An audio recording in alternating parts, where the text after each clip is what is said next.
Gli stadi dell'agguato. Ataliata, scambio di sguardi colmi di odio tra due possibili contendenti che prelude alla lite. Abbagnamento, urlarsi vicendevolmente epiteti che insinuano dubbi sulla fedeltà delle compagne e sul buon costume delle proprie madri.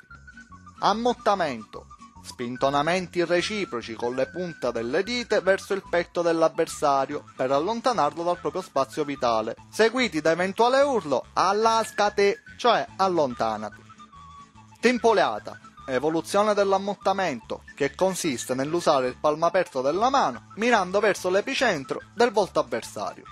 Acchianamenti in capo, reazione alla timpulata che consiste nel salire con tutto il proprio corpo sulla schiena dell'avversario, abbarbicandosi intorno a lui e imitando la posizione del famosissimo mollusco marino cefalopode munito di tentacoli, upuipo. Sciuppiamento, lesionamento degli arti inferiori altrui con oggetti contundenti reperiti casualmente nel luogo dello scontro o di cui si è già muniti.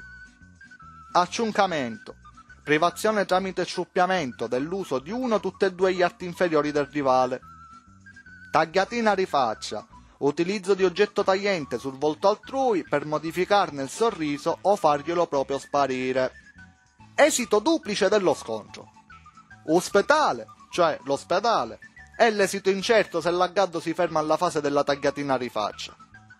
U camposanto, cioè il cimitero, è l'esito certo se l'agguato si evolve nell'ammazzatina.